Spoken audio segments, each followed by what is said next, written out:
बिस्मिल्लाहिर्रहमानिर्रहीम। खातिन हज़रात, आप पाकिस्तान में हो, पाकिस्तान से बाहर हो, गांव में हो, शहर में हो, जहाँ जहाँ मेरी आवाज़ पहुँचती है वहाँ वहाँ मेरी मोहब्बत भी पहुँचती है और वहाँ वहाँ मेरा जो खुलूस है, सिंसेरिटी है, वो भी पहुँचती है। आप सबको मेरा सलाम पहुँचे और मैं खुश हूँ अपनी खुशबख्ती पे कि जितनी बातें हम करते हैं आप तक पहुँचती हैं, आपके दिल में कहीं ना कहीं उसका असर होता है, फिर गवाही मुझ तक पहुँचती है। ज़ुफ़िशा ने बड़ा तफसीली एक मैसेज भेजा है। वो कहती हैं कि जी दो बातें हैं। पहली तो ये कि मैं आपकी शुक्रगुज़ार हूँ, दूसरी ये कि इस वक्त मैं मुश्किल में हूँ। और उससे जुड़ी हुई बात यह है कि सासें आपकी बात मानती हैं।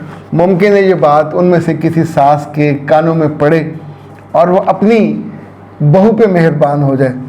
अच्छा, मैं अब अगर मेरी मुस्कुराहट बीच में ना कम हुई तो मेरा कसूर नहीं है। वो कहती हैं कि मेरी सास मुल्तान गई थी, मैंने हफ्ता सफाई मनाने की फ़ैसला किया ताकि सास खुश हो जाए।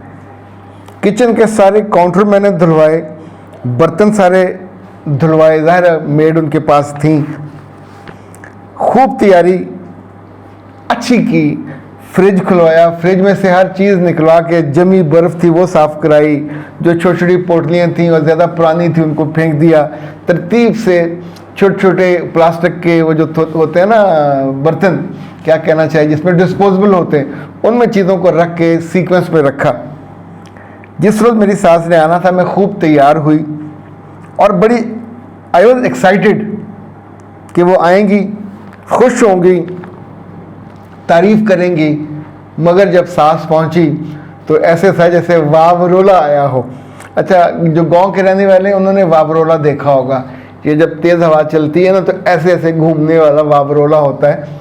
वो बाज़ दफ़ा तो बच्चों और बड़ों को इतना तेज़ होता है कि यानी अमेरिका वगैरह में आता है तो वो तो बहुत ही बड़ा होता है।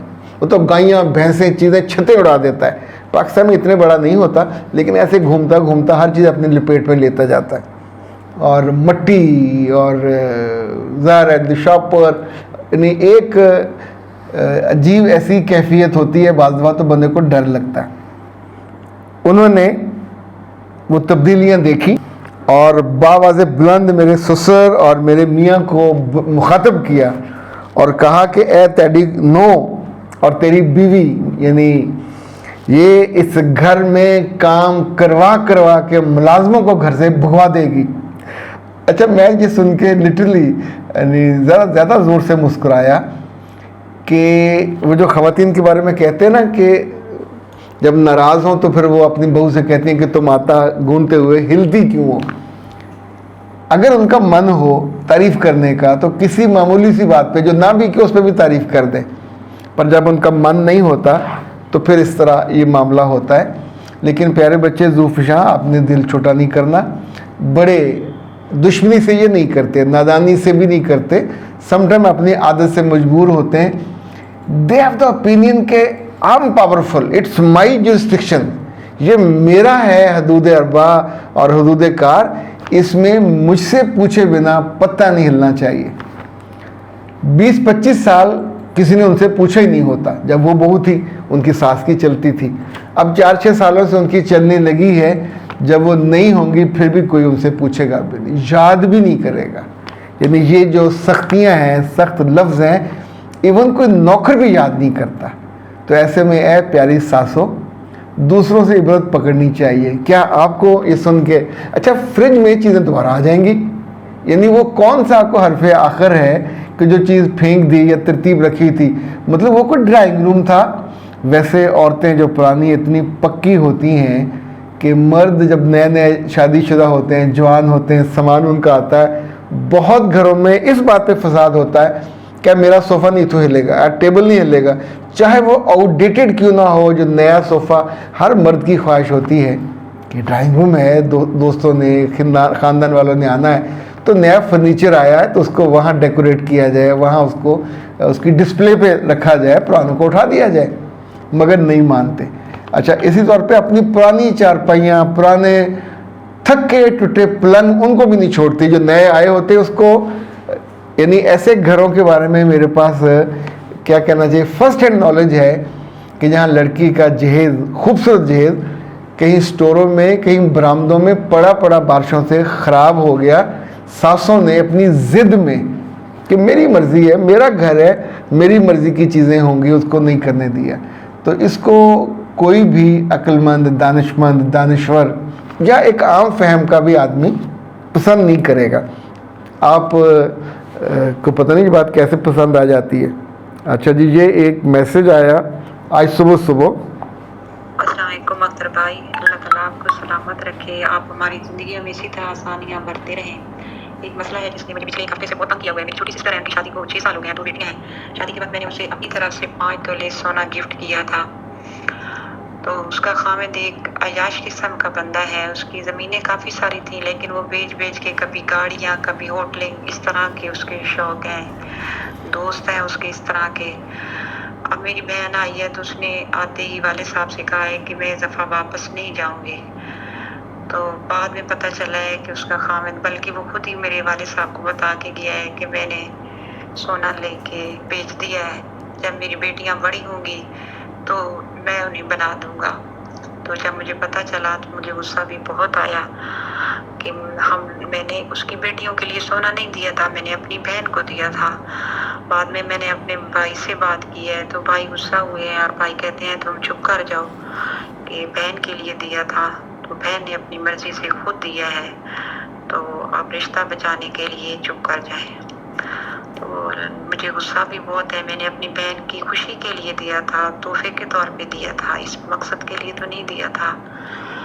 अब आपके ख्याल में इसका कोई है, वाकई में चुप कर जाऊं, कोई चीज़ की डिमांड ना करूं? अच्छा, गुजारिश ये है कि आपको ना सिर्फ चुप रहना चाहिए, करना नहीं चाहिए, चुप रहना चाहिए, बल्कि मुंह पे टेप लगानी चाहिए। बेटा आपका हक ही नहीं है। हम किसी बच्चे को, किसी दोस्त को, किसी बहन भाई को जब तोहफा देते हैं, अच्छा वो जाते ही रास्ते में दरिया में फेंक दे, नहर में फेंक दे, घर में वो पिछवाड़े में रख दे, किसी को दे दे, तोहफा क्या है? आपके दिल की चाहत थी, मोहब्बत थी, आपने दे दिया, रजिस्टर्ड हो गया। कुछ तोहफे हम अल्लाह, जैसे बहन भाइयों को हम तोहफे देते हैं, कुछ तोहफे हम नीयत से अल्लाह की रज़ा के लिए देते हैं, अल्लाह खुश होगा, वो डिज़र्व करता है या करती है।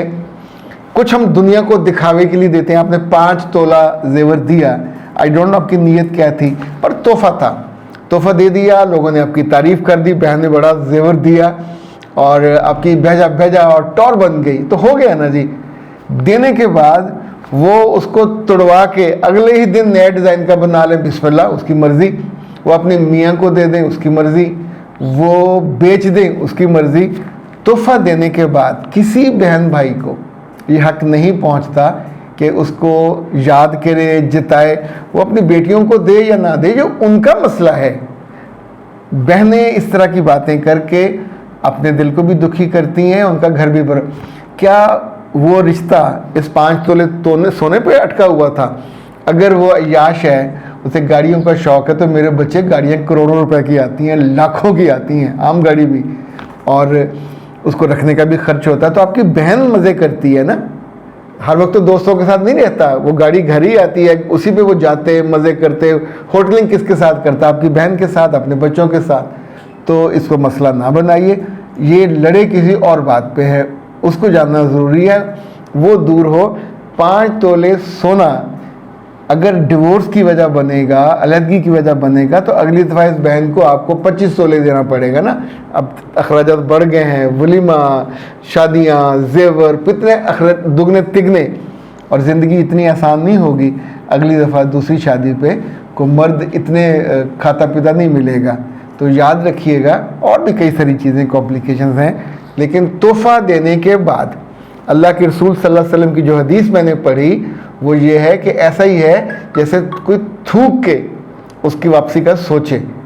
मर्द को भी ये कहा गया, और उसी से मैंने ये अखज़ किया कि किसी को भी तोहफ़ा देने के बाद वो आपका रहता ही नहीं है, बस दे दिया सो दे दिया। सो इस बात को ना दिल पे रखें, दिल साफ़ करें, और आपका तो जो अच्छा काम होना था हो गया। अब उस घर को उजड़ने मत दीजिए। वो अय्याश था, जिम्मेदार था, तो क्या पहले आपको नज़र नहीं आता था? वो पहले भी ऐसे ही होगा। पहले कौन सा वो डीसी लगा हुआ था? सो रिश्ता करते वक्त भी आपको पता था। उनका खुला हवेली होगी, खाता पीता होगा, वालिदैन ने, आपके भाई ने, अब्बा ने देख के किया था। अब उस बात को बहन के कहने पे इशू बना के उसे डिसग्रेस करोगे, डिसोन करोगे, तो अपना ज़्यादा नुकसान कर लेंगे। अख्तर अब्बास को दीजिए इजाज़त। अस्सलाम वालेकुम।